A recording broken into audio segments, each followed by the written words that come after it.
இந்த தீர்த்தம் பிரம்ம தீர்த்தம் போழக்குடிங்கிற கிராமம். அது பூர்வ ஜென்ம பாவதோஷ நிவர்த்தி க்ஷேத்திரத்தில் இது ஒன்று. இந்த கோயிலில் என்ன விசேஷம்னா, பிரம்ம முகூர்த்தத்தில் எந்த விதமான தோஷங்கள் பாவங்கள் இருந்தாலும் காலையில் 4:30 to 6 இந்த குளத்தில் ஸ்நானம் பண்ணி சாமியம்பாலை தரிசனம் பண்ணால் சகல பாவங்களும் நிவர்த்தி ஆகும்போதாக ஐதீகம். இந்த கோயிலில் இன்னும் ஃபேமஸ் என்னன்னு கேட்டால், துர்க்கை வந்து சுயம்பு துர்க்கை, சனி பகவான் வந்து கண்ட சனி. பொதுவாக பல சிவாலயங்களில் சிவபெருமான் வந்து சுயம்பு மூர்த்தி அப்படின்னு சொல்லி நம்ம வந்து கேள்விப்பட்டிருப்போம். உலகிலேயே வேறு எங்கும் இல்லா சிறப்பாக சிவபெருமான் மாதிரியே இந்த தலத்தில் வந்து துர்க்கை எண்ணி வந்து சுயம்புவாக காணப்படுறது ஒரு தனி சிறப்பு.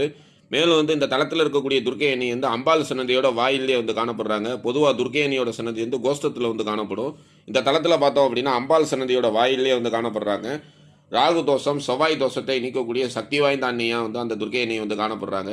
ஆலயத்தில் என்ன ஒரு விசேஷம்னா, அம்பாளுக்கு வந்து மாற்றல் போடுவாங்க. நம்ம எல்லாரும் மாற்றல் போட்டு விரும்பணும். அதேமாரி இது வந்து அழகு அதோல்ய குஜாம்பிகை தவிர்த்து பார்க்கணும்.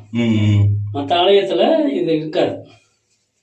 அதேமாரி இந்த பக்கமும் ஜாதகத்தில் 7ஆம் ஸ்தானம் அப்படிங்கிறது திருமணத்தை வந்து குறிக்கக்கூடியது. ஜாதகத்தில் 7ஆம் ஸ்தானம் வந்து கெட்டிருந்து அதில் வந்து பாவகிரகங்கள் அமர்ந்திருந்தாலோ, ராகு கேது இருந்தாலோ, சனீஸ்வர பகவான் இருந்தாலோ அல்லது செவ்வாய் பகவான் இருந்தாலோ அந்த ஜாதகத்தில் வந்து 7ஆம் எண் கட்டம் வந்து கெட்டிருக்கக்கூடிய அந்த நிலை மாற இந்த தலத்தில் வந்து இங்கே அருள் பாலிக்கக்கூடிய பிரம்மபுரீஸ்வரரை வழிபாடு செய்யும் பொழுது ஜாதகத்தில் 7ஆம் இடம் கெட்டிருக்கக்கூடிய நிலையெல்லாம் மாறி அதனால் ஏற்படக்கூடிய திருமண தடையெல்லாம் நீங்கி மிக விரைவிலேயே வந்து திருமணம் வந்து கைகூடும்.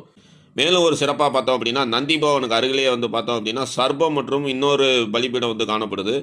ராகு கேது தோஷம் மற்றும் நாக தோஷத்தை நீக்கக்கூடிய தலம் அப்படிங்கிறதுனால இந்த இடத்துல வந்து சர்ப்பம் வந்து காணப்படுது. இதற்கு வந்து வரலாறு இருக்குது. அது எல்லாத்தையுமே வந்து நம்ம வந்து பார்க்கலாம்.